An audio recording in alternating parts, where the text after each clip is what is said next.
I wasn't supposed to be there. Not barefoot, not alone. It was May 3rd, 2024. The air in Quezon City felt strange, too warm, too still. I told myself a short walk might help clear my thoughts. So I left my phone, wore my old hoodie, and walked toward the lake near my grandmother's house. The trail brought back memories, her prayers, my childhood laughter. I just wanted silence, something real. But when I reached the edge of the water, everything stopped. The birds, the wind, even the leaves. It was like creation itself held its breath. I stood there staring at the lake when something inside me shifted like a warning. My body understood before my mind did. Then it happened. A sound like the sky cracking in half. A flash pure white, overwhelming. I couldn't scream. I couldn't move. I dropped. And then, I was above myself. I saw my body on the ground, still empty gray. But I wasn't scared. I felt peace, like I was being gently pulled. Then I looked up and the sky tore open. Light poured through the rip. Not natural light. It was alive, aware, and it wanted me. I didn't resist. I rose, lifted by something I couldn't explain. As I crossed the threshold, the last thing I saw was my own body, lying still on the ground, like a coat someone no longer needed. Fade to black. I don't remember crossing over. There was no gate, no voice saying, "You've arrived." Just a quiet knowing that I had entered somewhere eternal. I found myself standing, though there was no floor beneath me. It looked like glass stretched across stars. The air, if it was air, shimmered with a soft silver light like frozen moonlight. But it wasn't the beauty that made me tremble. It was the silence. Not the silence of a quiet room. This silence felt alive, heavy, like it was waiting, listening. I tried to speak, "Where am I?" but there was no sound. Yet somehow the space around me answered. Not in words, but in presence. And then, I felt him. Before I saw him, the atmosphere shifted like eternity opened its hand and he stepped forward. A man, but not a man. He didn't glow from the outside, he was the light. He radiated holiness, but not in a way that pushed me away. Instead, I felt like every part of me was being called home. I dropped to my knees, not out of fear, but because I knew who he was. My soul recognized him instantly. "Jesus," I whispered. He nodded. He didn't need to ask me anything. He looked straight through me, not through my thoughts, through my soul. And I knew I was completely known, and still I was completely loved. He didn't speak with lips. His voice didn't come from the air. It came from within me like truth blossoming from the inside. "Before the darkness, I will give 3 signs." I didn't understand, but before I could ask, he raised his hand. Suddenly, I saw the earth, suspended below us, spinning slowly but cracked through the middle like an egg. I watched as unseen tides moved across it, waves of light pushing back waves of darkness. Time is almost up, but my people are not ready. I asked, "What do you mean by darkness?" He didn't answer with fear, only with clarity. 3 days of it. It will come without warning, except to those who have watched the signs. Then the heavens split open, and 3 beams of light shot up from the earth, one from the north, one from the east, and one from a place I couldn't name. Each beam opened into a vision, not just to see but to feel. The first sign vibrated through my bones. I saw the sky itself rippling like the surface of water. Stars moved, lights shifted, but these weren't stars. These lights rearranged themselves into patterns, artificial, intentional. People began pointing upward. The media went wild. Hashtags exploded. Some said aliens. Others said a cosmic shift. But it wasn't that. This is the first sign. A deception in the heavens. They will call it beautiful, but it is not from me. I watched constellations disappear. In their place, digital-looking symbols filled the night sky. And it was mesmerizing. Hypnotic, but wrong. I felt it in my chest like something ancient had been replaced. They will trust the sky and forget the one who made it. The second sign came not with vision, but with absence. Suddenly, I couldn't hear anything. No birds, no insects, no wind. All of creation had gone still. Forests froze. Oceans stopped moving. Dogs barked at empty corners. Horses refused to step forward. Children looked up wide-eyed. But adults stayed distracted, shopping, texting, laughing while the world held its breath. This is the second sign. Creation will hold its breath, not from fear, but reverence. Even my creation senses what man refuses to see. A mother stopped cooking and clutched her chest. A man paused mid-conversation, staring into nothing. A little girl woke up in tears, whispering, "Something's coming." I turned to Jesus and asked, "Then what should we be watching for?" He didn't point up. He pointed inward. Not up, not around, but inward. The signs are not just external. They are within the breath, within the stillness. The third sign wasn't a vision. It entered me. I felt it like a pulse, deep, ancient, and alive, beating through the soul of the earth and into mine. Not a heartbeat, a spiritual vibration. People around the world began reacting. Some put their hands over their hearts, confused. Others collapsed in tears. Children cried for no reason. Teenagers whispered, "What is this feeling?" A woman in Manila fell to her knees. A prisoner in Bilibid sat straight up, weeping silently. I saw it spread not like a disease, but like a call. This is the third sign. My spirit will whisper across the earth. Only those who have ears will hear. Tears streamed down my face. "Lord, what are we supposed to do?" He looked at me, gentle, yet deeply serious. "Prepare, in silence, in oil, in humility." And just like that, the three beams vanished. The visions faded, but the weight of what I saw stayed burning in my chest. I was still in the silence, but it was no longer empty. It was sacred. Something holy had just begun.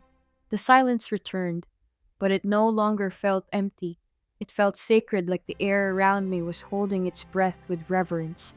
I stood in stillness, suspended in that space between vision and understanding, when something began to change. The atmosphere trembled, not with sound, but with weight. Like I was standing inside the pause between the last note of a song. In the beginning of something eternal, I turned to Jesus. His eyes were fixed on the earth below, but they were deeper, now burning with purpose. I could feel it, a shift, a divine pressure building like a storm in slow motion. The darkness is not what they think it is. It is not destruction, it is exposure. The moment he said it, I felt a pulling, not physical, spiritual, like my soul was being drawn into the truth itself. The light around us began to dim, not into blackness, but into something deeper, like the inside of an eyelid before a dream begins. And then I saw it, the veil. It stretched across the earth like a shimmering wall of light and shadow, thin but endless, invisible to human eyes but unmistakable in the spirit. And it was trembling, as if under too much strain. Cracks of golden light began to run through it like lightning trapped in glass. The spiritual realm, whatever had been hidden, was about to be revealed. It is time. With one final ripple, the veil split, and what poured out, I can barely describe. I saw angels, countless and brilliant, rushing like armies of light. But I also saw things I didn't want to believe existed. Shadowed figures, twisted, ancient, and angry, emerged like beasts that had waited too long to be unleashed. I watched as both forces moved across the earth, not touching it physically, but spiritually penetrating every nation, every city, every heart. This wasn't a fairy tale. This wasn't symbolic. This was real, and it was already happening. The great unveiling has begun. The choice must be made fully, in light and in truth. I looked down and saw cities dimming, not their electricity, but their spirit. Places where truth had been mocked and rejected were beginning to lose their glow. It was like a silent collapse, one building at a time, one heart at a time.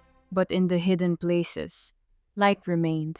I saw a grandmother in Nueva Ecija lighting a candle and whispering a prayer over her grandchildren. I saw a young man in a Manila garage, eyes closed, quietly repenting. I saw families kneeling together, whispering Psalm 91 into the dark. The darkness is not coming to punish, it is coming to purify. Tears blurred my vision. I couldn't look away, because what terrified me wasn't the dark itself, It was how many people would miss what it meant.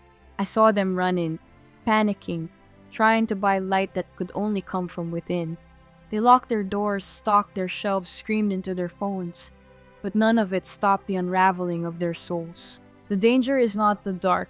It is the fear, the panic, the spiritual collapse of those who never learned how to be still with me. I watched a mother scream her children crying beside her. I saw pastors shaking in doubt, congregations scattering like leaves in the wind. It only took one person yelling it's here for an entire street to fall apart. And yet, I saw another room. A small one, lit only by a single candle. A group of believers sat close together, calm, singing softly, their hands linked, as they whispered scripture into the stillness. Demons hovered outside, but they could not enter. I looked at Jesus. My voice trembled. Why couldn't they break through? He looked at me with fire in his gaze. Because peace is power, and fear is an open door. Perfect love casts out fear, but not all will remember. The sky cracked again. Not above us, but inside me. Something deeper shifted, an understanding that changed how I saw everything. I was shown a small wooden cabin. Rustic, simple. A Bible lay open on a table. An old oil lamp flickered beside it. The light danced like breath, gentle, warm, alive. I asked him, "Why are you showing me this?" He didn't answer with words. He let the silence tell the story. Outside the cabin, the world had gone completely dark. But inside, peace reigned. Children slept. Angels stood guard. The flame of that single oil lamp pushed back legions of unseen things. Oil represents devotion. Flame is my presence. When I said, "Let your lamps be full," I wasn't speaking in riddles. Prepare spiritually and physically. And then I saw what happened to those who waited too long. Flashlights failed. Batteries drained. Phones lost signal. But in homes where oil lamps were lit, worship hovered like a shield. In one of them, I saw an elderly woman rocking slowly in a chair, humming a hymn I hadn't heard since childhood. It is well with my soul. Her voice cracked, out of tune, but it thundered in heaven. I asked Jesus, "Why does that song feel so powerful?" He smiled, and for a moment I saw galaxies in his eyes. Because it was forged in fire. Worship born in suffering carries weight demons cannot bear. I saw other homes where people didn't know what else to do. So they sang. Not perfect melodies, not rehearsed prayers, just whispers like, "Jesus, stay with me." And the light came. The darkness may be global, but so will the light. And in that moment I understood. This wasn't a countdown to despair. It was a call to return, to silence, to oil, to worship that doesn't need a stage, only a heart that still burns. What Jesus showed me next broke me in a way I can't fully describe. We were no longer standing in space. We were in what looked like an endless golden field. But it wasn't wheat. It wasn't grass. It was children, thousands of them. Standing quietly, eyes closed, hands open, not in play, not in confusion, but in deep sacred stillness. They weren't restless, they weren't distracted, they were waiting. I felt something holy in the air, like the moment before sunrise, when the world holds its breath for light. These weren't ordinary children. They were burning, not with fire you could see, but with something eternal pulsing just beneath their skin. I turned to Jesus' voice shaking. Who are they? These are the ones who will carry my warning. The last trumpet will not sound from pulpits, but from playgrounds. I felt my knees weaken. They already know. Before they were born, I wrote my light on their hearts. The world has tried to erase it with noise, with screens with fear, but some still remember. He lifted his hand and suddenly I was in a small house. Dim light, quiet living room, crayons scattered across the floor. A little girl, maybe 5 years old, was drawing on the back of a grocery receipt. Her parents weren't watching. They were glued to their phones. But the drawing she made chilled me. She had drawn 3 black days, a candle, and a man standing in the light. She looked at it, tilted her head, and whispered, "I saw this in my dream." Her parents laughed, called it cute, took a photo for Facebook. But Jesus didn't laugh. I have placed visions in the mouths of babes. Not all will be believed, but their voices are my trumpet. He showed me more. A teenage boy waking up at 300 a.m., shaking, unable to sleep, crying without reason. A toddler pointing at the ceiling saying Jesus said, "Don't be scared." A 6-year-old asking his mom if the stars are lying. I asked, "What should we do with these children?" His answer was firm. Listen to them. Teach them to guard their oil. Let them worship without mocking their simplicity. Do not silence what I've lit. And then he showed me the opposite. Homes where the light was snuffed out, not by evil, but by dismissal. A boy tells his father about a dream. He's scolded. Stop making things up. A girl feels something in her spirit and tries to pray aloud. Her mother says, "Don't be dramatic." And I felt heaven's grief. They are my last alarm. And the enemy fears their voices more than pulpits. What came next pierced me. He brought me into a Sunday school room empty now. Dusty crayons, forgotten lesson plans, and then a whisper. A single child knelt by the corner, eyes shut, hands shaking, and as he prayed, light filled the room. Jesus looked at me and his voice was quiet, but powerful. The final hour will not begin in churches. It will begin in bedrooms, and basements, and classrooms where no one's watching. You won't know their names, they won't be on stages, but the world is still standing, because they are still praying. I was trembling. We've ignored them, you've entertained them, distracted them, scheduled them, but you haven't listened to them. I saw more. A boy singing a song he didn't know he knew his voice, echoing through a hallway, chasing away shadows. A little girl anointing her window with oil because she heard it in a dream. A 12-year-old fasting without telling anyone because he felt something was near. And in each of them there was no ego, no performance, only obedience, only hunger. I watched as Jesus walked among them, touching their heads one by one. They didn't open their eyes. They didn't need to. They knew who he was. The light I placed in them is not new. It is ancient, sacred, hidden for this hour. When adults fall asleep, the children will rise. And then he showed me a vision I can never forget. A world engulfed in darkness. Grown men panicking. Religious leaders silent. Governments overwhelmed. And in the middle of it all, a child, standing on a hill, holding nothing but a candle. And the flame did not flicker. Demons snarled. Shadows trembled, but they could not come closer. Because that flame was not just light, it was presence. Jesus whispered to me one more time, voice thick with compassion. You think they're just kids, but they're carrying fire. Guard them, raise them in reverence, because when the veil tears completely, they will lead. I couldn't hold back the tears, not just from awe, but from sorrow, because I knew how easily we dismiss children, how quickly we brush aside their dreams, and yet heaven listens to their whispers, more than it listens to most sermons. Jesus turned to me again. Do not underestimate the sound of small voices, for in my kingdom, the quietest sound can shake the gates of hell. And just like that, the golden field began to glow brighter. One by one, the children opened their eyes, not startled, not surprised. Ready? After the children faded into light, I thought the vision might be over. I thought I had seen the most sacred things heaven could show. I was wrong. Jesus turned to me, his face now more solemn than before, like a shepherd carrying the weight of a bleeding world. The atmosphere shifted again, growing heavier, denser, yet not oppressive. It was holy, like stepping into the heart of an ancient cathedral made of silence and fire. Now I will show you the ones who are never seen, but who move mountains. At first I didn't see anything, just gray, misty, like the world had faded into quiet ash. But then shapes began to emerge, figures hidden in corners the world forgot. A woman in her 80s sat in a creaky rocking chair in a darkened room, her Bible worn thin, the edges curled like petals from 1,000 tears.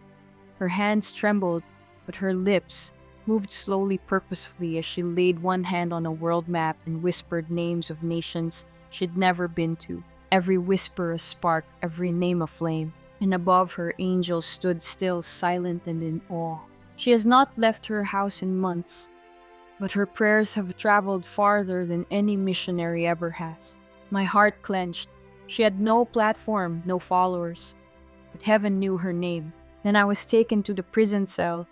The light was dim, concrete walls heavy with loneliness.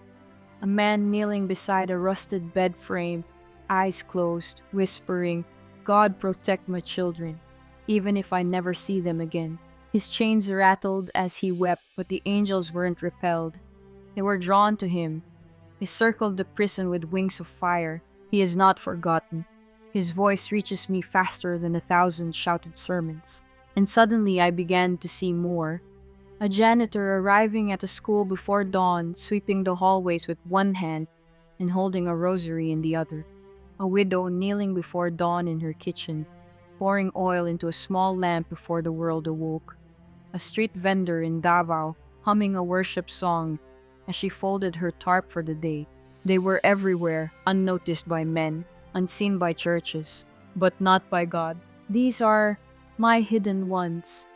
They have no stage, no spotlight, but their prayers are pillars. When others sleep, they keep watch. When others scroll, they seek me. I felt undone. How could we have missed this? How could we build ministries and movements while ignoring the hands that actually held back the flood? Jesus looked at me, fire in his eyes, but tears too. Some disasters were stopped not by government plans, but by one old man praying in his garage. Some cities still stand not because of strategy, but because of one mother praying in a hospital chapel. Some children are alive today because a boy whispered my name under his breath before bed. The gravity of his words crushed me, not in despair, but in revelation. We've been looking for warriors in armor and ignoring the grandmothers in slippers. We have searched for prophets with microphones and missed the prisoners whose knees are bruised from midnight intercession. I began to cry, truly cry, not for myself but for a church that had gone blind. They are not weak, they are not poor, they are not forgotten. They are the backbone of the bride, the first to rise in prayer and often the last to be thanked. Then came a warning, a flicker in the vision. I saw one of the hidden ones, a woman who had prayed for years. She turned on the news, scrolled social media, and slowly the flame in her eyes began to dim, not from sin, but from discouragement. She whispered, "Does it even matter anymore?" And in the spirit, I saw a wall begin to crack. When the hidden ones grow weary, the enemy advances. That sentence pierced me like a bleed. We are not losing battles because of demons. We are losing because the quiet warriors feel invisible. I asked, "What can we do?" He looked at me with fierce love. Encourage them. Speak life into their silence. Tell them I see, I know, I count every whisper. Because when the darkness falls, it is their oil that will light the first flame. And just like that, I saw it. A chain reaction. One whisper sparked a fire in another. One whispered, "Amen," lifted another out of despair. One grandmother's song kept a teenager from suicide. One prisoner's groan shook a hospital room across the globe. Every unseen moment echoed through eternity. I saw demons scrambling, confused, angry, retreating not from shouting, but from faithful stillness. I realized then we are not standing because of strategy. We are standing because someone, somewhere, is still praying. And they don't even know the hell they're holding back. The greatest threat to darkness is not loud voices. It is faithful hearts. When one hidden one believes, demons tremble. And when they pray, heaven bends low to listen. And I wept, not for sadness, but for gratitude, for awe, for reverence. Because the revival won't start with a concert. It won't begin with a stage. It will begin in the lonely, in the quiet, in the forgotten corners, where light still flickers, because someone dares to keep it burning. I had always thought be prepared meant stockpiling canned food or learning survival skills. But what Jesus showed me next turned all my assumptions upside down. We stood in the doorway of a small wooden cabin. Not fancy, not large, just still. Inside there was a single table with an open Bible, a blanket folded neatly over a wooden bench, and an old oil lamp glowing with a flame no bigger than my thumb. But that flame, it was unlike anything I'd ever seen. It didn't flicker from wind. It didn't dim with time. It pulsed like a living thing. And around it was peace. Tangible, weighty, sacred peace. The kind you can't fake. Outside the cabin, the world had gone black. I could see cities buried in darkness, panic in the streets. People crying, yelling, running for shelter. But inside this one little home, there was no fear. Only worship, only light. This is what I meant when I said, "Let your lamps be full." I was not speaking in riddles. His voice was gentle, but there was an urgency underneath. Oil is devotion. Flame is my presence. Many have the form but not the fire. They have songs but not surrender. He walked toward the lamp and placed his hand near the flame. It responded like it knew him. I watched it grow brighter, warmer, stronger. Then he looked back at me. When the darkness falls, batteries will fail. Technology will go silent. But those who have tended their flame will not be afraid. He showed me homes across the world. Some were prepared, oil lamps lit, families praying together, children holding candles and humming hymns passed down from generations. I saw one father leading his children in worship while sirens blared outside. I saw mothers holding trembling toddlers whispering scripture over their ears, though I walked through the valley of the shadow of death. But then, I saw others, homes filled with fear, people rummaging for flashlights, phones out of battery, panic thick in the air, people shouting, "Where's the light? Where's God?" And the answer was silence. Not because God was absent, but because they had never practiced stillness to recognize Him. The ones who carry light are not those who memorized my words, but those who lived them in the quiet. I watched a young woman alone in a tiny apartment light a single candle and begin to sing. Her voice was raw, breaking with emotion, not perfectly pitched. But heaven responded. Angels descended like rain. Demons outside hissed and recoiled. I whispered, "Why is that song so powerful?" Jesus smiled as if that question mattered deeply to him. Because it was sung through fire.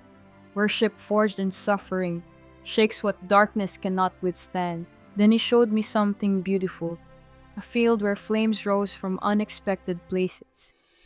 Not cathedrals, not concert halls, but bedrooms, backyards, hospitals, prisons.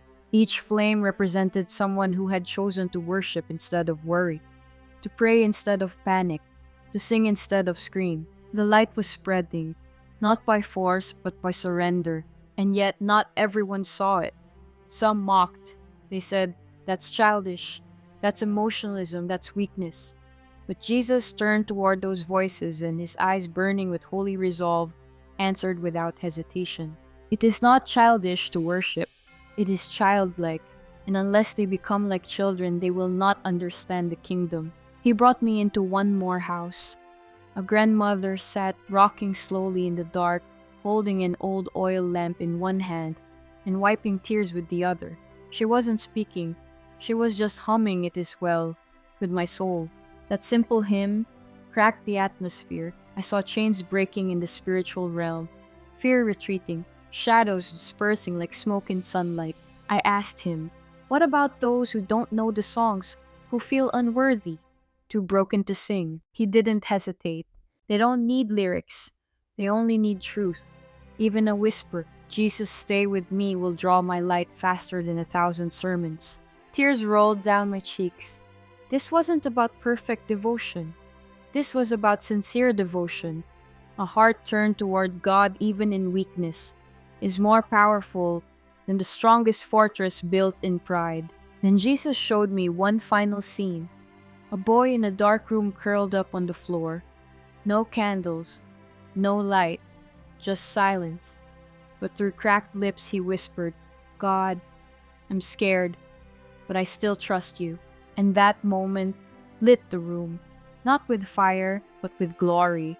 Tell them worship is not just singing, it is trusting when there is no explanation. It is standing when you feel like collapsing. It is saying yes to me, even when the night has no end. The cabin door faded. The oil lamp dimmed into memory. But the flame, it stayed with me. It lives inside me now. And I know with everything in me when the lights go out, when the world trembles, when the veil finally tears.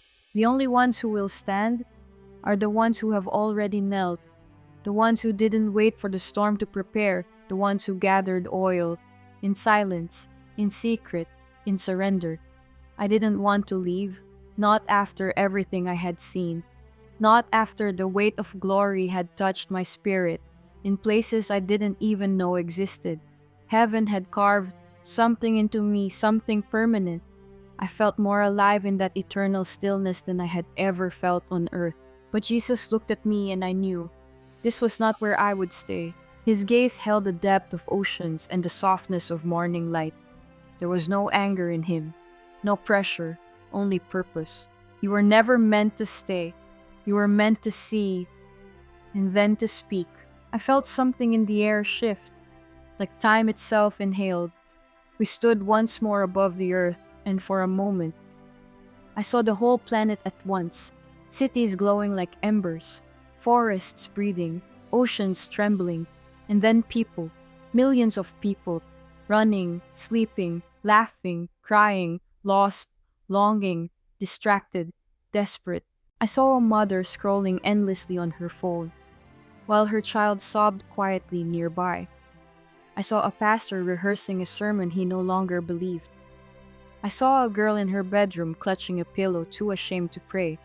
And yet I saw the prayers, the silent ones, the ones mouthed behind steering wheels, the ones whispered at gravesides, the ones gasped between sobs, "God, are you still there?" And I saw God answering again and again long before the words were spoken. I will not allow the darkness to fall without lighting a candle first. It broke. My spirit cracked open like glass and I sobbed, "Why me, Lord? Why would you show me all this?" He stepped closer. I could feel his presence wrap around me, not like a cloud, but like a father. "Because you didn't ask to be seen. You asked to see truth."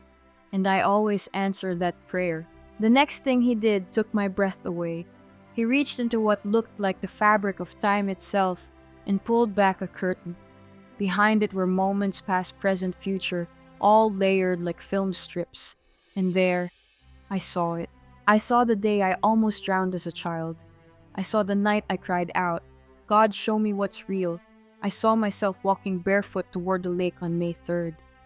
Every step leading to that exact instant when lightning struck. It wasn't random. It was appointment. You chose to listen. That opened the door. And then he said something that will haunt me forever in a holy way. The darkness will not be recognized by most because they are still waiting for physical signs. But the spiritual shift always comes first. It was like thunder and poetry at once. I understood now this was not a story for attention. This was not a vision to collect views or admiration. This was a commission, a sacred calling to be a voice in the noise, a stillness in the storm, a candle in the blackout. He reached out his hand one last time. In his palm was a glowing seed pulsing with life. This is a moment. Every choice you make waters it. Every word you speak is a light or a shadow. He showed me two places on the earth, one dim and brittle, filled with people ignoring the signs, hearts dry as dust. The other glowing gently, oil in every window, prayers whispered, on every porch worship rising from places of pain. And then he turned to me, his face set like flint, serious, radiant, full of hope. The darkness has already begun. It entered through distraction. It will end in silence. I felt like my chest would collapse from the weight of it all. "What do I do with this, Jesus? I'm just one person." He smiled. Not a small smile.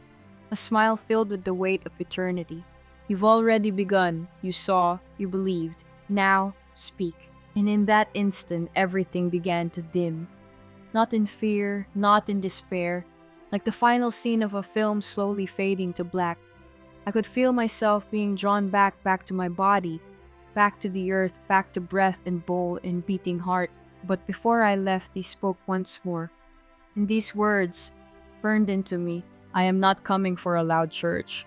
I am coming for a lit one whose lamps are still burning, one whose hearts have not gone cold. He reached out and touched my chest just above my heart. And in that moment, I felt it beat once hard, alive, real. And then, black, cold, pain, voices shouting. She's breathing. Oh my God, she's back. Isabel, can you hear me? Stay with us. I gasped so violently I felt my lungs tear open. My body ached. My chest burned. But I was back. And nothing, absolutely nothing, would ever be the same. I wanted to keep it to myself. I tried. After the hospital, after the disbelief, after the strange looks and the whispered questions, are you okay? But every time I closed my eyes, I saw his. And I remembered his words. Warn them. And live what you say. So here I am. Not famous, not qualified, not perfect. Just awake, just willing. And I'm telling you, the signs are already here. Not loud, not obvious, but real. And if you feel something stirring in, you don't brush it off. If your spirit trembles, don't silence it. That's him, calling you, preparing you. Because when the veil tears, the only ones who will stand are those who lit their lamps in the silence. If you've made it this far, I want to thank you. Not just for listening to my story, but for opening your heart to what it carries. Because this isn't just about what happened to me. It's about what's happening to all of us. The signs that Jesus showed me, they're not coming someday. They're already unfolding. The deception in the sky isn't just a cosmic illusion. It's the digital distractions that keep us looking up and around instead of within. The silence in creation isn't just nature reacting. It's God whispering to us through stillness, asking, do you notice me anymore? And the global pulse, the deep soul ache that so many of us feel late at night, when everything else is quiet, that's not anxiety. That's a spiritual alarm clock. It's your soul hearing his voice. Only those who have ears will hear. This message is not meant to scare you. It's meant to wake you. You don't need to be a preacher, or a prophet, or a perfect person. You just need to be willing to be still, to listen, to prepare your oil, because when the darkness falls, and it will fall, it won't be the loudest voices or the most followed accounts that hold the line. It'll be the grandparents praying in secret, the children who still hear his whisper, the ordinary people who never stop burning. Even in silence, you can be one of them. You are meant to be one of them. I am coming for a lit church, a church that still burns. So light your lamp, gather your oil. Don't wait for a sign to fall from the sky, because the sign is already inside you. And if this story stirred something in your heart, don't just move on. Respond. Let this be your moment, your turning point, your flame. Here's what you can do right now. Subscribe to this channel if you want to hear more stories like this. Stories that awaken, challenge, and remind us of what truly matters. Like this video if it spoke to you, so that it can reach others who are still searching. Leave a comment below, share what you felt, what you saw, what you remembered. You never know who needs to hear your voice. Because this isn't just a YouTube video. This is a gathering of the lit, a call to the quiet, a commission to carry fire into a world growing dim. And I promise you, if you kneel now and surrender, you'll stand strong when the darkness comes. My name is Isabel Cruz. I died on May 3rd, 2024, but I came back with a light, and now I pass it to you. Take it, tend it, and don't let it go out, because the night will be long.